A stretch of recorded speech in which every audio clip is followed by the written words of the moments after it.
What's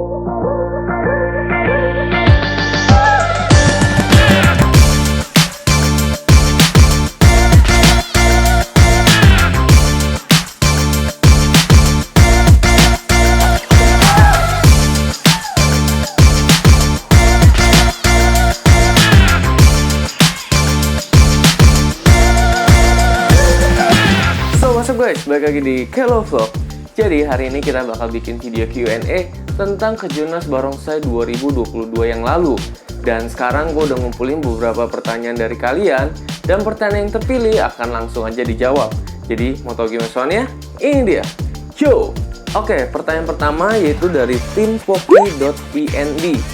Kenapa Banten gak ikut ya kok? Wah, ini sih emang pertanyaan yang sering ditanyakan sebelum dan sesudah pertandingannya berlangsung ya. Kenapa Provinsi Banten itu tidak ada perwakilannya sama sekali di Kejurnas kemarin? Padahal menurut catatan-catatan sebelumnya, Provinsi Banten ini cukup diperhitungkan dan mendapatkan banyak juara di setiap kategorinya. Sebut saja waktu eksebisi PON 2016 yang lalu, Banten ini berada di posisi kedua dengan mengoleksi 2 emas, 1 perak, dan 2 perunggu. Dan pada Kejurnas 2018 yang lalu, itu berada di posisi ketiga dengan raihan 1 emas, 2 perak, dan 1 perunggu. Ya cukup banyak bukan? Lalu kenapa di Kejurnas 2022 ini malah absen dan tidak ada perwakilan sama sekali? Sebenarnya ada beberapa alasan ya. Yang pertama itu adalah kepengurusan POBI Banten yang sudah demisioner sejak 2020 yang lalu, dan belum ada kepengurusan yang baru saat itu, sehingga tidak ada yang bertanggung jawab langsung terhadap pemberangkatan tim-tim dari Banten untuk Kejurnas Jogja ini. Tim yang ingin mewakili pun sebenarnya dibebaskan untuk ikut, cuma dengan biaya sendiri. Mungkin ini juga salah satu faktor yang memberatkan bagi tim-tim yang mau ikut ke Kejurnas kemarin. Apalagi idealnya untuk mewakili Provinsi Banten harus diadakan Kejurda terlebih dahulu, sehingga yang mewakili itu benar-benar memang layak dan cocok untuk mewakili Provinsi Banten. Tapi karena ini tidak ada Kejurdanya, dan yang kalau mau berangkat sendiri itu pakai biaya sendiri, mungkin ini agak memberatkan bagi tim-tim yang lain untuk bisa ikut partisipasi guys. Alasan berikutnya adalah pasca pandemik yang lalu, banyak tim-tim di Banten ini yang baru aktif lagi dalam berlatih, sehingga belum siap untuk menghadapi Kejurnas 2022 dari segi keutuhan pemain dan permainannya itu sendiri. Namun tenang aja, semua itu sekarang udah mulai diatasi dengan adanya kepengurusan yang baru yang diharapkan ini bisa lebih maju, lebih kompak, lebih mantap, dan bisa lebih berprestasi lagi. Lalu tim-timnya juga udah mulai latihan kembali, karena sebentar lagi juga Imlek. Ya semoga aja tahun depan udah ada Kejurda di Banten lagi, dan harapannya adalah ada tim atau perkumpulan yang bisa mewakili Provinsi Banten di Prapon nanti. Oke? Jadi itulah kira-kira gambarannya kenapa Provinsi Banten itu tidak mengikuti Kejurnas Jogja 2022 yang lalu ya. Oke, pertanyaan selanjutnya dari ABCDEFUB. Kemarin di Kejurnas sebagai apa kok? Nah, ini juga pertanyaan yang sering ada lewat DM ya. Sebenarnya di Kejurnas kemarin itu sebagai apa sih? Beberapa orang nganggapnya itu sebagai juri. Mungkin karena berada di circle-nya para juri-juri ya. Dan bajunya juga agak sama-sama nih kemarin. Tapi di sini gue mengklarifikasi bahwa kemarin itu datang bukan sebagai juri, melainkan sebagai media officialnya PB Fobi, di mana di situ ada Instagram, Facebook, dan YouTube. Dan tugas utamanya adalah meliput video-video pertandingan dan menguploadnya ke YouTube Fobi. Yang mungkin kalian juga udah lihat videonya di akun YouTube Fobi Official ya. Buat yang belum nonton, silahkan nonton dan jangan lupa di subscribe dan di like ya. Di situ udah lengkap kok pertandingannya, mulai dari Naga, Barongsai, Pekingsai itu udah ada semua. Jadi kalian langsung aja nonton di sana atau klik link yang ada di deskripsi di bawah ya. Jadi itu ya kapasitasnya sebagai media officialnya. Ya harapannya sih semoga Kejurnas tahun depan atau Prapon dan PON nanti bisa datang sebagai peserta. Karena melihat pertandingan kemarin itu rasanya bisa pengen ikutan dan bisa berprestasi seperti teman-teman sekalian. Oke, kita masuk lagi ke pertanyaan berikutnya, yaitu dari Lianita Chan. Apa yang paling berkesan di Kejurnas kemarin? Wah, ini sih jujur aja semuanya berkesan ya. Apalagi nih kunjungan pertama gue ke Yogyakarta dan melihat langsung pertandingan Kejurnas dari berbagai kategori. Ya walaupun nggak sempat kemana-mana juga, cuman dari hotel ke tempat pertandingan, balik lagi hotel, balik lagi ke pertandingan, dan ke bandara lalu pulang. Jadi belum sempat kemana-mana juga kemarin di Jogja. Oke, di awal sih terkesan dengan openingnya ya, itu benar-benar luas sih. Dari segi tempatnya yang elit, pengisi acaranya yang oke. Oh ya, ada barongsai cilik juga waktu itu. Ini dia videonya. Lalu ada wushu, tampak tambur, tarian-tarian. Dan ini nih yang paling berkesan juga, yaitu bisa menyaksikan penampilan liong hitam dari perkumpulan Ho Hapway Yogyakarta nih. Wah, vibes-nya sih waktu itu dapet banget ya, kayak wah gimana sih, susah lah ngebayanginnya. Kalian juga bisa nonton videonya di sini deh. Lalu selanjutnya juga bisa menyaksikan tim-tim terbaik dari provinsinya masing-masing nih. Wah, kesempatan langka juga ya, dan bangga juga bisa merekam dan mengabadikan momen-momen tersebut sehingga kalian juga bisa nonton videonya seperti itu. Pokoknya keren-keren deh. Kita lanjut, pertanyaannya dari Ivan.ja. Komentar untuk tim DIY2 Ladies Dragon Ho Hapway gimana kok? Wah, ini sih yang nanya langsung dari pelatihnya nih kayaknya. Ya senang banget ya bisa ngelihat tim naga wanita bertanding di Kejurnas kemarin. Karena benar-benar sangat jarang nih ada tim wanita yang ikut bertanding. Dan karena masih jarang ini, mereka terpaksa harus melawan yang laki-laki juga dari provinsi lain guys. Namun menurut gue sendiri permainannya kemarin itu cukup bisa mengimbangi dari permainan yang dibawakan oleh laki-laki juga kok. Main dengan nomor urut pertama memang menjadi beban sih pastinya ya. Di situ mental benar-benar diuji, apalagi tuan rumah. Positifnya kemarin banyak yang dukung kok. Ya walaupun ada sedikit kesalahan di akhir-akhir, liong yang ngelibet, terus ada yang panik dan segala macamnya itu. Tapi permainannya secara keseluruhan udah oke kok. Untuk tahu lu atau tingkat kesulitannya, semoga ke depan bisa ditambah lebih banyak lagi ya. Oh ya, ada liang TikToknya juga nih kemarin, mantap. Sekali lagi, walaupun belum menang, setengahnya udah bisa tanding dan memberikan inspirasi bagi wanita-wanita lain di luar sana yang sebenarnya juga pemain liong atau pemain barongsai juga, biar semangat lagi dan berani mengikuti pertandingan. Buat tim naga laki-laki yang belum ikut tanding, ayo dong, wanita aja udah berani nih. Masa kalian enggak? Peace ya. Semoga tim Ladies Dragon Ho Hapway ini bisa terus kompak dan bisa terus sukses ya. Salam untuk semua yang ada di sana, semoga kapan-kapan bisa mampir nih ke tempatnya. Oke, pertanyaan selanjutnya dari Arya Ditya 070.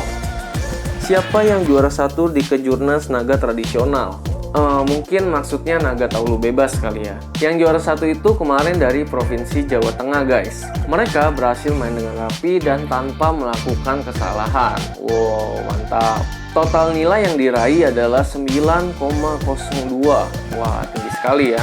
Tim yang mewakilinya itu adalah Tripusaka Solo, salah satu tim atau perkumpulan liong dan barongsai yang pernah kita review juga nih di Solo.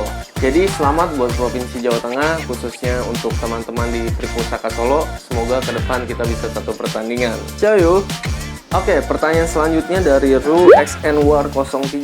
Juara satu Kejurnas Barongsai, kategori tradisional, tim mana kok Kevin? Oke, kalau tadi adalah juara satu liong, sekarang kita masuk ke barongsai.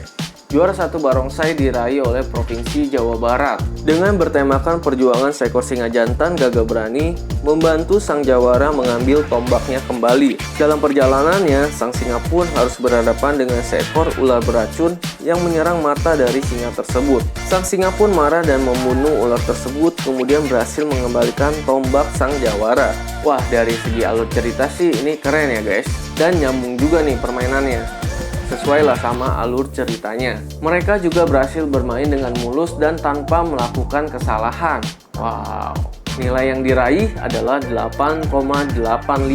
Selamat ya untuk tim dari Jawa Barat, khususnya kali ini diwakili oleh perkumpulan liong dan barongsai Cinglung Bekasi. Cayo dari Wahyu Aulia. Kok yang menang kemarin siapa aja? Wah, ini jadi pada nanya pemenangnya siapa nih guys. Kalau dijabarin kayaknya bakal panjang ya semuanya, karena ada 13 kategori kemarin. Jadi buat lengkapnya kalian bisa kunjungi aja Instagramnya PB Hobby. Di sana udah lengkap kok list dari pemenangnya, juara 1, 2, 3 beserta nilai akhir dan menit bermain yang dilakukan. Kayak gitu. Dan jangan lupa juga di follow ya. Oke? Dari Anthony Huang 09. DKI Jakarta bisa di-nerf gak kok? Waduh, ini pertanyaannya ya. Kocak sih. Jadi memang kemarin DKI Jakarta itu terlalu OP ya guys. Dan mereka berhasil meraih 8 medali emas. Wow. Itu semua lengkap ya, dari kategori naga ada, dari kategori barongsai ada, dan dari kategori packing sai pun dapat juga. Suatu pencapaian yang cemerlang dan membanggakan juga nih pastinya. Tentu itu semua juga didapat dengan kerja keras dan latihan yang disiplin ya. Sebut saja tim naga DKI Jakarta yang diwakili oleh Yon Arhanud 6 Tanjung Priuk. Tim ini itu baru terbentuk pada 31 Desember 2021 yang lalu. Artinya belum 1 tahun nih, tapi sudah berhasil meraih medali emas di kategori naga kecepatan. Dan uniknya tanpa melakukan kesalahan juga. Wow. Pertandingan perdana dan langsung medali emas ke Jurnas. Keren gak? Kalau kita flashback ke belakang, waktu itu kebetulan gue ada juga waktu latihan perdananya dan pembentukannya waktu itu di Yon Arhanud 6 Tanjung Priuk. Itu masih awam banget ya, dari cara megang tiangnya, lompatnya. Tapi siapa sangka selama 10 bulan berlatih akhirnya bisa mendapatkan medali emas. Dan kabar gembiranya, pada tanggal 24 Oktober 2022 yang lalu, atlet-atlet dari DKI Jakarta ini menandatangani kerjasama dengan KONI DKI Jakarta. Sebagai tanda atlet, barongsai resmi menjadi bagian dari Pelatda menuju PON 2024. Wow, keren nih, dan selamat ya buat tim-tim DKI. Suatu apresiasi yang memang sangat pantas mereka dapatkan, dan semoga daerah-daerah lain juga bisa menyusul ya. Jadi balik lagi nih, apakah bisa di-nerf?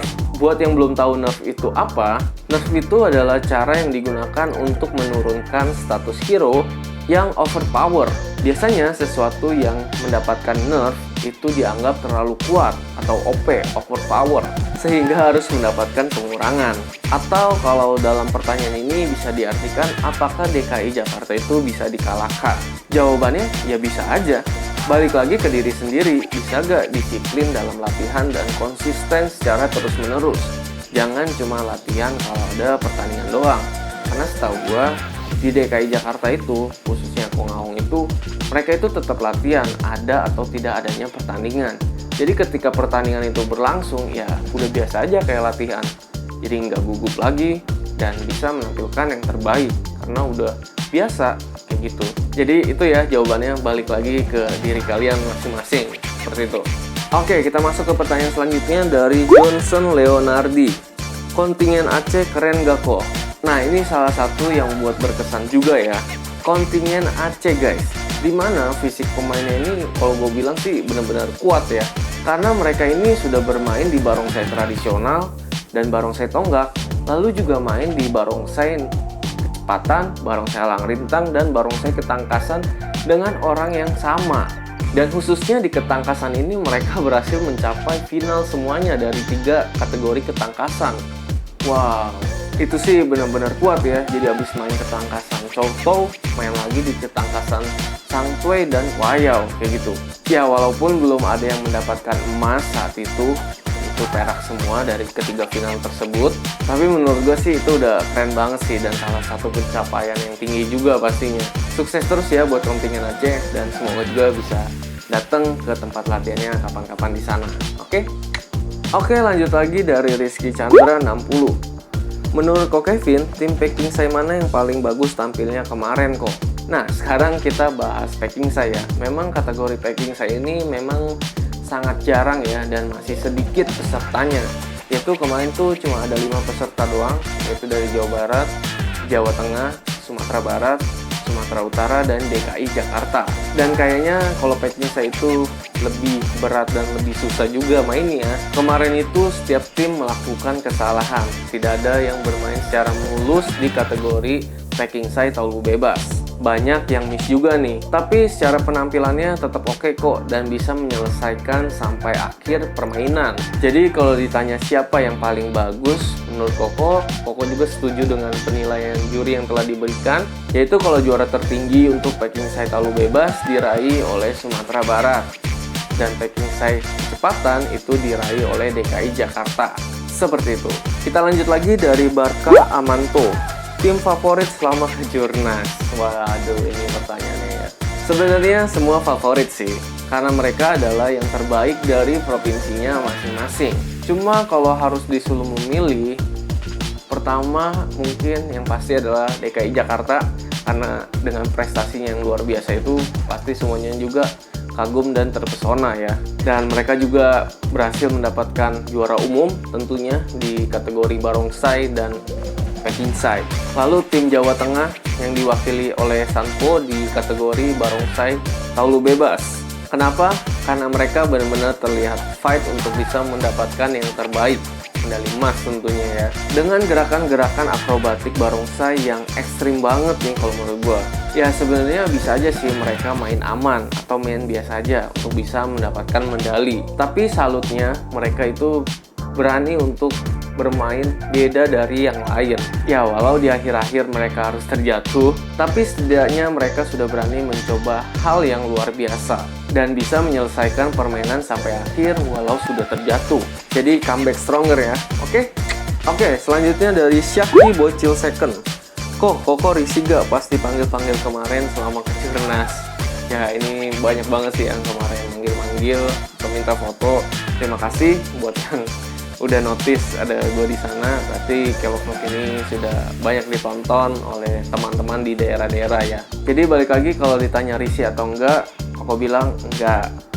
Malah seneng karena banyak yang minta foto, banyak yang kenal Koko juga di sana. Jadi ya bawaannya seneng aja. Oh iya, hai gitu. Dan kita juga bisa ngobrol-ngobrol juga pastinya. Jadi rasanya sih senang kalian tahu Koko dan tahu K-Vlog dari video-video di YouTube. Oke, pertanyaan terakhir dari Lord Suneo. Next turnamen apa nih kok? Oke, untuk bulan November ini akan ada Porda Jawa Barat kategori barongsai ya udah dipertandingkan. Di Batam juga udah dipertandingkan. Lalu mungkin untuk next event yang nasional tahun depannya itu bakal ada prapon atau seleksi sebelum masuk ke PON 2024 nanti. Dan kayaknya sih melihat kondisi yang ada sekarang mungkin tahun depan juga udah ada Kejurda di Banten ya. Doain aja semoga udah ada Kejurda dan banyak tim yang ikut sehingga bisa ada yang mewakili Provinsi Banten di prapon nanti. Seperti itu. Oke guys, jadi itu tadi adalah pertanyaan-pertanyaan Q&A tentang Kejurnas Barongsai 2022 yang lalu. Kalau kalian masih punya pertanyaan yang belum dijawab atau yang masih ingin kalian tanyakan, coba komentar di bawah. Oke, nanti kalau sempat atau jawaban yang tahu bakal dibalas. Oke guys, jadi sekian video kali ini. Jangan lupa like, comment, and subscribe. Kita ketemu lagi di video selanjutnya. Yo!